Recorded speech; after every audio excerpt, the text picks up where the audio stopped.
end up with.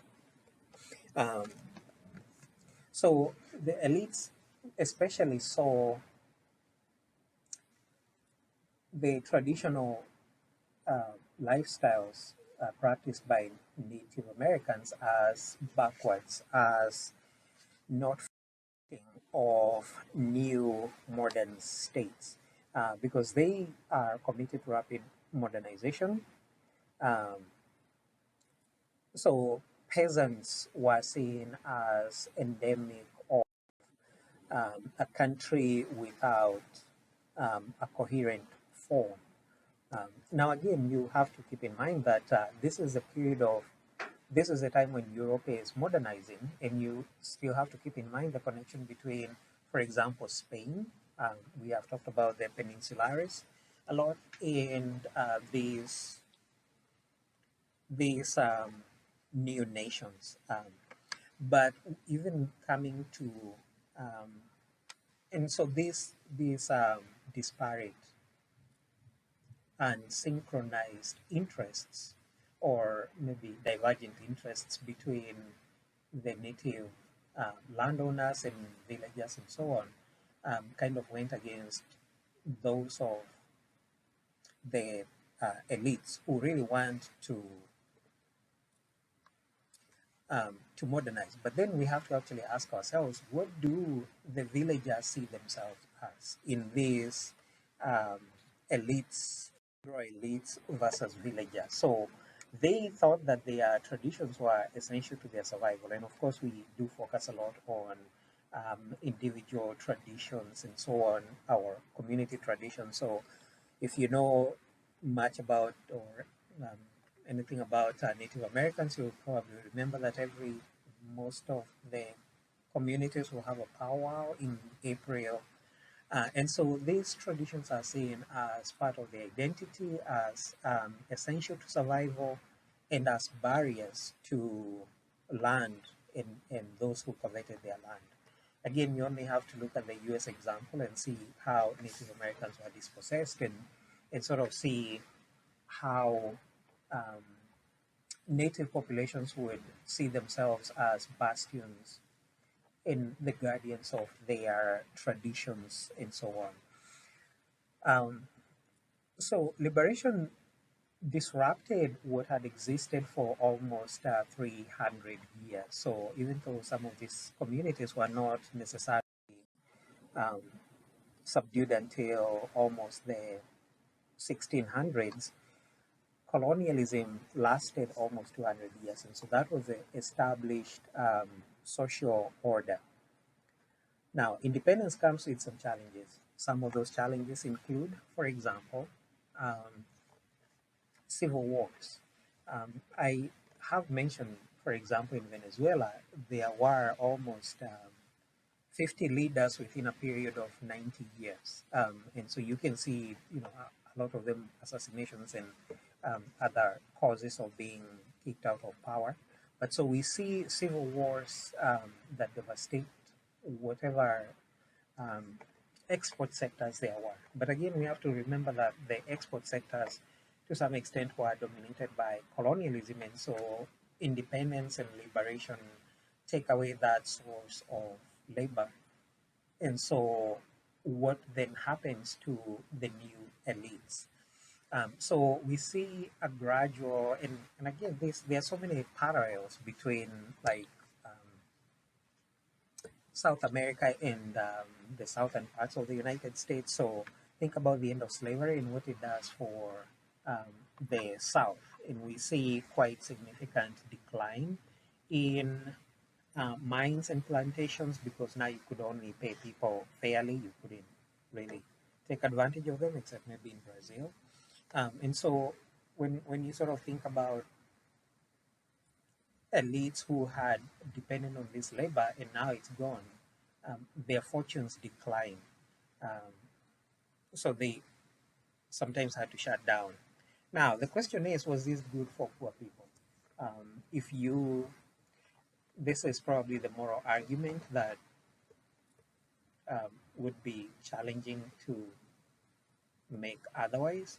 But so it's true that now poor people were no longer colonized. I mean, they were no longer enslaved or colonized. Um, but we should also remember that the 20th, well, maybe the 19th and 20th centuries featured a lot of immigration to the Americas. In fact, if you look at the records of immigration, it's estimated that there were about between or maybe up to 60 million people who immigrated to the West. So these are new sources of labor. And so, um, the state is challenged, or rather, the plantations are challenged because now you have new sources of labor and you don't have to hire uh, the ex slaves and the poor people. So was this necessarily good for poor people? Probably not.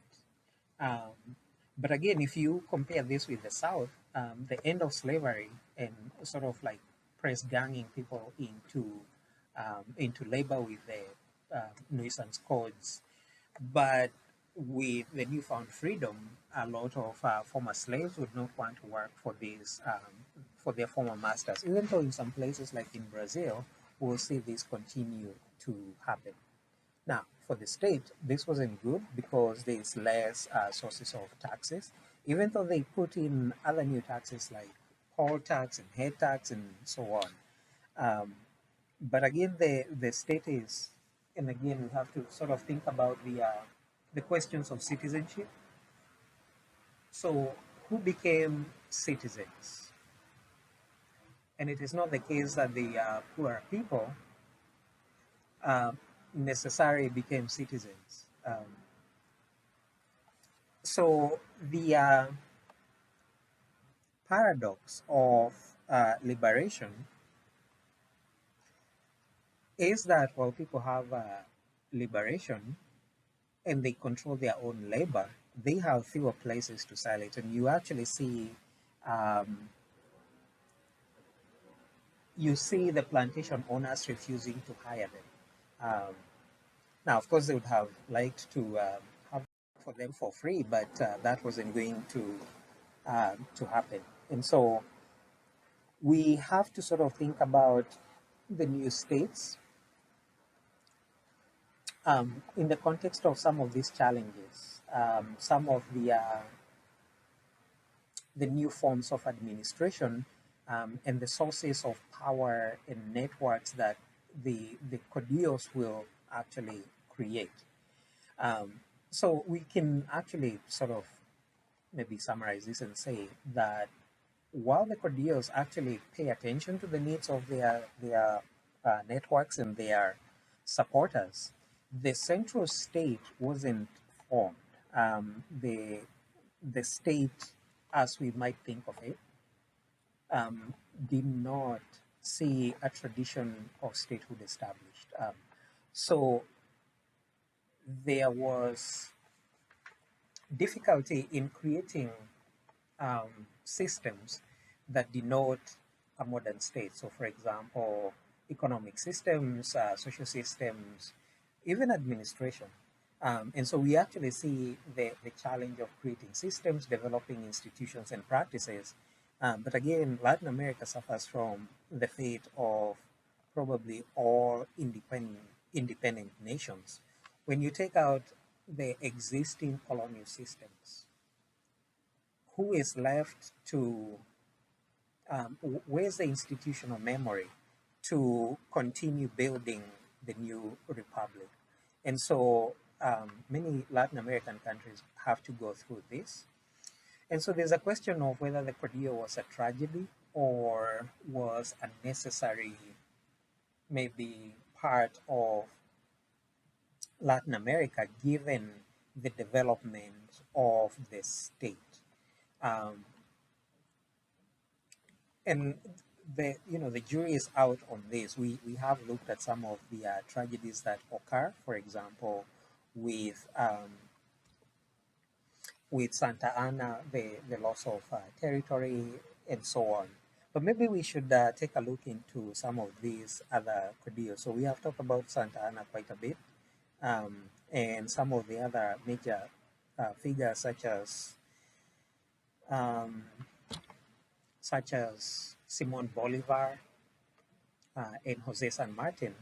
And so we want to look at other individuals who rise to leadership in these disparate countries. And so I want to probably, maybe it's useful to preface this next discussion by saying, if you look at how, so the whole territory between maybe Oregon and the southern tip of Chile, other than Brazil, was known as New Spain. And so when New Spain, although there were like four viceroyalties, we've talked about those viceroyalties, New Granada, La Plata, and so on. And so when New Spain begins to gain independence, we actually see, so for example, New Granada was one of those viceroyalties that eventually became Ecuador, Colombia, and Venezuela, and eventually Panama. And so when we think about the independence, we have to think about how New Spain breaks up. For example, when Mexico or when Mexico declares independence, um, and of course it came all the way to probably near Oregon, but to the south it extended to Central America. Now, Central America was actually a country, so the Republic of Central American provinces. So where you have um, Guatemala, El Salvador, Nicaragua. So all those were subsumed into the Central American Republic, that eventually becomes dismantled in part due to the efforts of Rafael Carrera, who became the first Guatemalan president. Now, part of the reason that Carrera um, is instrumental in the breakup of the Central American Republic, um, he is sort of seen as this fighter for the underdog. He was indigenous, of indigenous extraction, and you will note that there really weren't many um, Latin American leaders who came from the indigenous stock. So when we think about Caudillos, most of them are either Creoles or straight up Peninsulares. Fewer Peninsulares, but more Creoles. And so for Rafael Carrera to be of indigenous extraction was probably more unusual than the run of the mill. And we actually see this even today. There has been, for example, in Bolivia, there has probably been just one leader who was indigenous. I think that was Evo Morales, was president a few years ago. And so Rafael Carrera was both hated by the Central American elites, the ones who were trying to create new nations, but he was very beloved by the indigenous peoples. And so, again, when we talk about the schisms in society, um, Rafael Carrera was seen as standing between the liberal elites and the indigenous poor. Again, himself being of indigenous extraction, this kind of makes sense. And so some elites saw him as being instrumental in stifling the growth of the Central State. So he, as I mentioned, he actually broke up the Central American state. And eventually, but again, this Central American state existed at the expense of Mexico, but when it breaks up, it doesn't go back to Mexico. It becomes this Honduras, Guatemala, Costa Rica, and other nations. But Rafael Carrera, by the way, he was the fifth president of Guatemala. He was a very staunch defender of rural freedom and rural ways of life. So again, you still see that even someone who rises to the presidency still values the, or at least is driven by his own upbringing. And so when he, for example, created armies, he would draw his soldiers from the rural poor. Now, again, we mentioned that this was a way um, of serving, but also of assuring some economic means, where, for example, the Spanish king may not have recruited any indigenous people. So this, when there was an indigenous person, then it was probably better um, for those particular constituencies. Now, he Rafael Carrera is one of the few um, native or indigenous Americans who becomes president. Another figure who becomes president was Ecuador's Jose Maria. And so he has a very, very long name, like 1, 2, 3, 4, 5, 6, 7, 8, 9, 10, 11.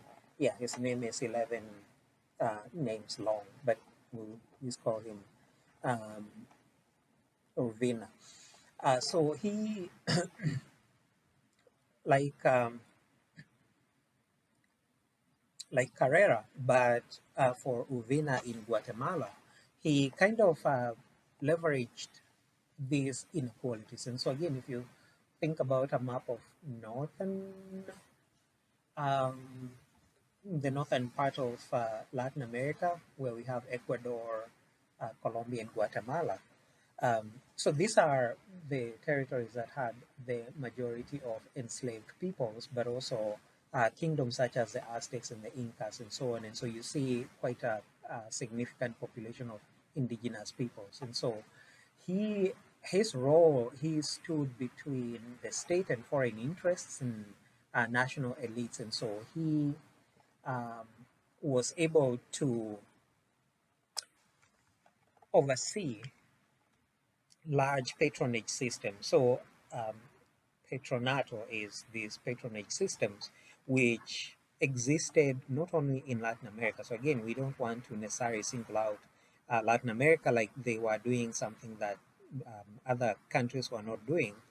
The US was very famous for patronage. Actually, not, it wasn't just famous then, still famous even now.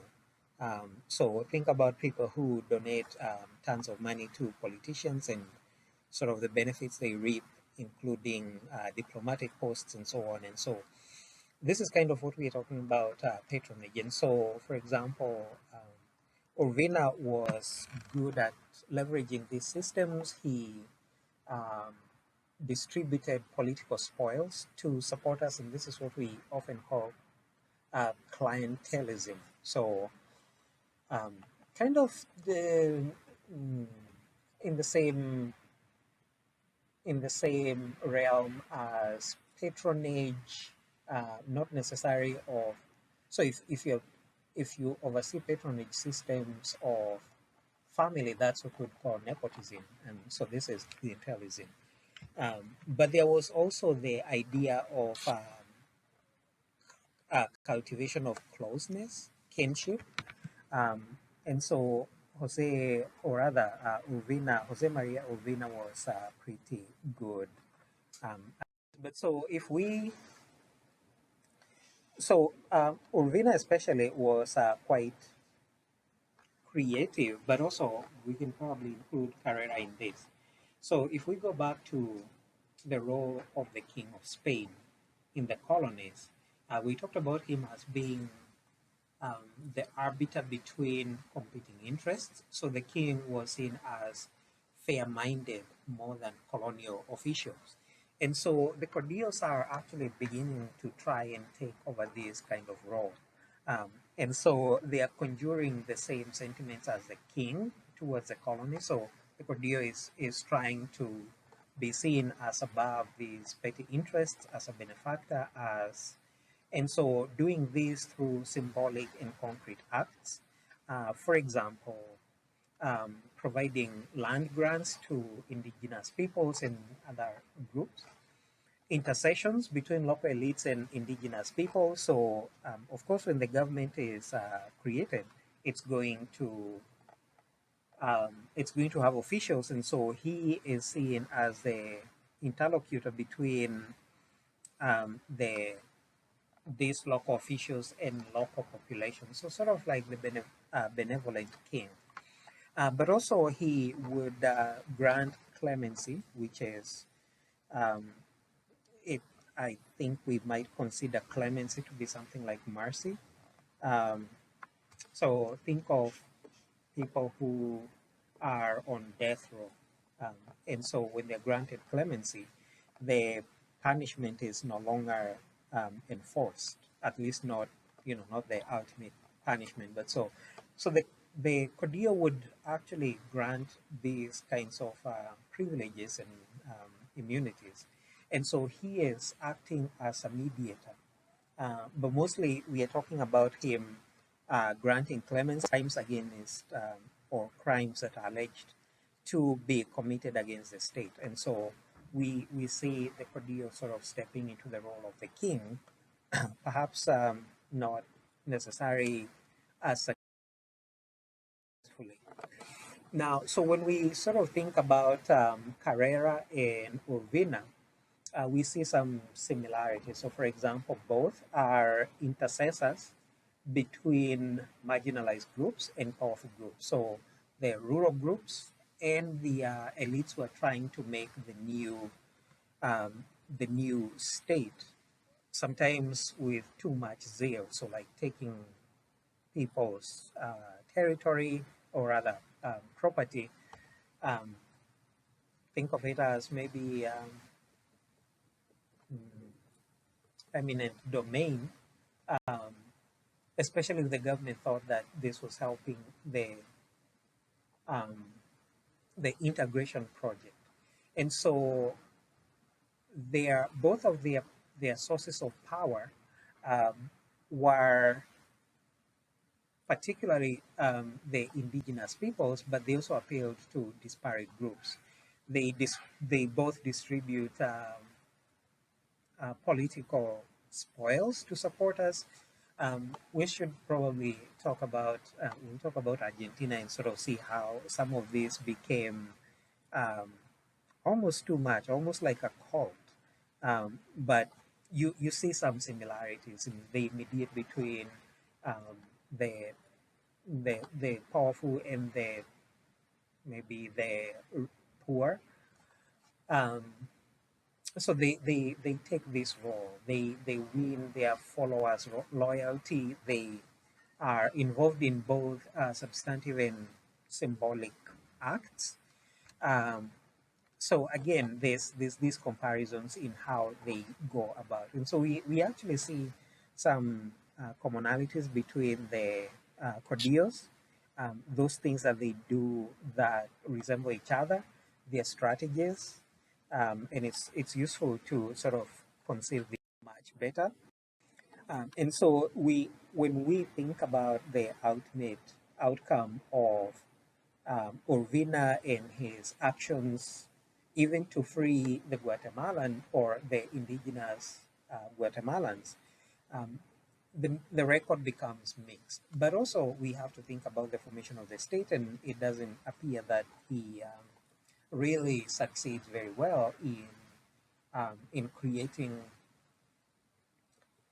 a modern state. And so, if you actually think about ongoing issues today with poverty and migration and so on north into the US, we see that a significant number of migrants come from these Central American countries.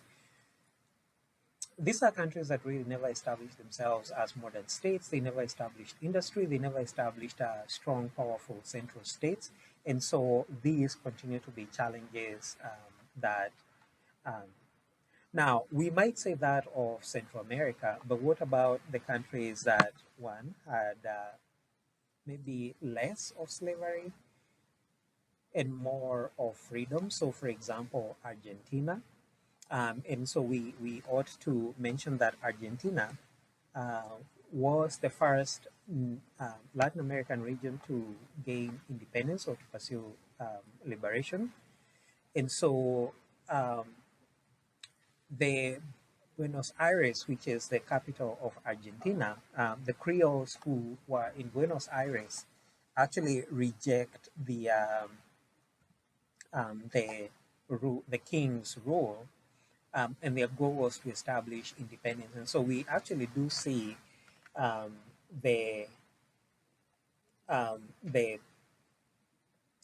Latin American Creoles, or rather the Argentinian Creoles, pursue independence first. Now again, we have to remember 1810, Napoleon Bonaparte is still trying to remake Europe in his image, including appointing himself emperor of most French lands. And so, we have to think about what is the outcome of these kinds of independence movements. Now, we should probably remember that in Latin America, the official liberator or rather in Argentina, the official uh, liberator they acknowledged was Jose de San Martin, who is also considered the protector of Peru. But so we probably should have a discussion about Argentina, and really this is where you see what we are talking about in great relief. Um, so southern Argentina, we have talked briefly about this, but that was a region that was called the Pampas. It was kind of outside of the rule of um, the Buenos Aires, or perhaps the king, and it's actually later incorporated into Argentina. But this was the part of Argentina where a lot of grazing would occur, and so it was sort of like, if you think about the Wild West. And so we should, in our next class period, talk about Juan Manuel de Rosas, who was a Creole who actually identified with Gauchos. We'll talk about who those were. He becomes governor of Buenos Aires, and then becomes a Caudillo in Argentina in 1835, one of the most significant instances of autocratic conservative rule. Um, and so again, when we think about history, we are going to talk about the Malvinas. So the Malvinas Islands are also known as the Falklands Islands, and they are claimed by both Argentina and the United Kingdom. They went to war over um, the islands in 1982. But so the ownership of these islands has been disputed going back to about 1835. And so we shall talk about his interventions in neighboring countries and what that brings to Argentina. But most of the outcomes is that he is ousted from leadership, um, and then we'll see how Argentina develops from then on, and then we'll talk about maybe Mexico. So let us